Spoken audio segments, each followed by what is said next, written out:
राजस्थान के इतिहास से संबंधित फारसी ग्रंथ। राजपूत शासकों का दिल्ली के सुल्तानों तथा सम्राटों के संघर्षों, प्रतिरोधों, मैत्रीपूर्ण संबंधों, राजनीतिक अधीनता आदि के माध्यम से निरंतर संपर्क बना रहा। अतः फारसी साहित्य में इनके बारे में पर्याप्त विवरण मिलता है।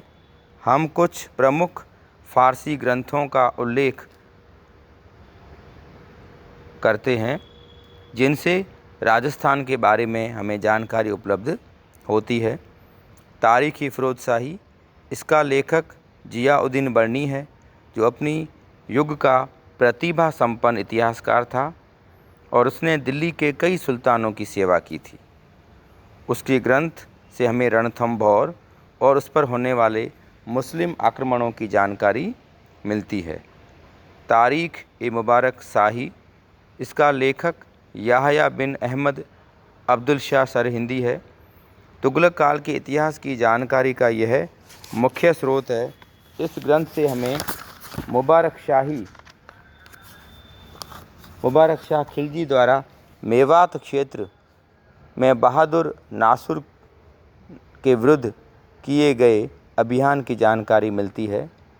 चंबल क्षेत्र के बहुत से भागों की भी जानकारी हमें इस ग्रंथ से प्राप्त होती है। तुज़ुक-ए-बाबरी, बाबर द्वारा रचित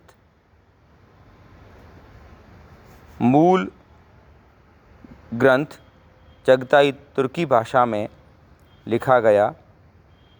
बाबर ने इसमें पानीपत के युद्ध के पश्चात खानवा युद्ध तक की विस्तृत जानकारी इस ग्रंथ में दी है। बाबर ने उत्तर पूर्व राजस्थान की जलवायु, वर्षा, रेगिस्तान, सिंचाई के साधन इत्यादि का भी विस्तृत वर्णन किया है। हुमायूंनामा, गुलबदन बेगम जो हुमायूं के बहन थी, उनके द्वारा रचित इस ग्रंथ में हुमायूं के मारवाड़ और मेवाड़ के शासकों के साथ संबंधों की जानकारी मिलती है। शेरशाह के हाथों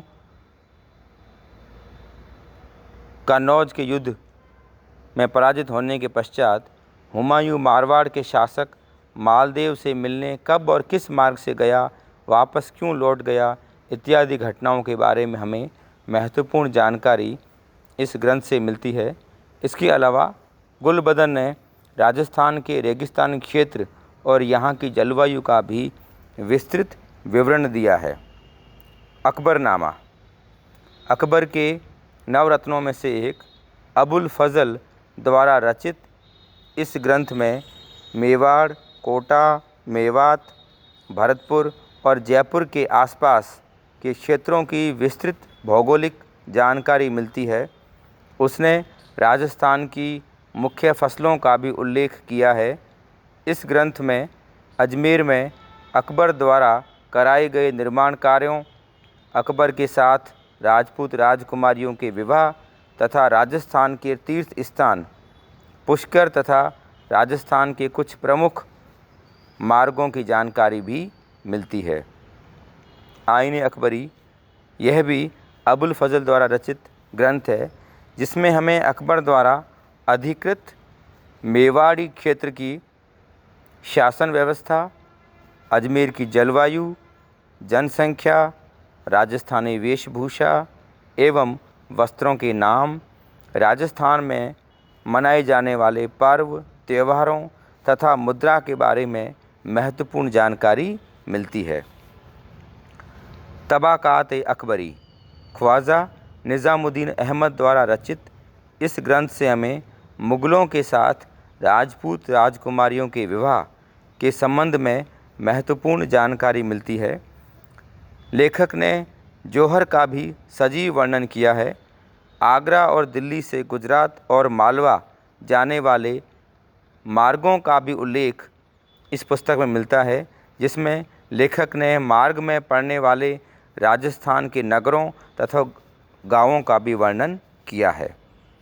मुंतखब-उत-तवारीख़, अब्दुल कादिर बदायूनी ने अपने इस ग्रंथ से हमें अलवर, चित्तौड़ और जयपुर के आसपास के क्षेत्रों की भौगोलिक स्थिति, भयंकर गर्मी, राजा भगवान दास की पुत्री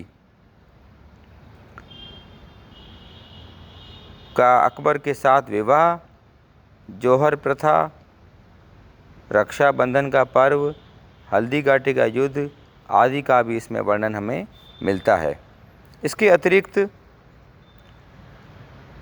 अब्बास खां सरवानी द्वारा रचित पुस्तक तारीख़ शेरशाही, मोहम्मद कासिम हिंदू शाह द्वारा रचित तारीख़ ए फरिश्ता, बादशाह जहांगीर द्वारा रचित तुज़ुक ए जहांगीरी, मोतमिद खान द्वारा रचित इकबालनामा, अब्दुल हमीद लाहौरी द्वारा रचित बादशाहनामा, इनायत खान द्वारा रचित शाहजहांनामा, मोहम्मद शाकी मुस्तैद खान द्वारा रचित मासिर आलमगीरी, मोहम्मद हासिम खाफ़ी खान द्वारा रचित मुंतखब उल लुबाब प्रमुख फ़ारसी ग्रंथ हैं, जिससे हमें राजस्थान के इतिहास की जानकारी मिलती है।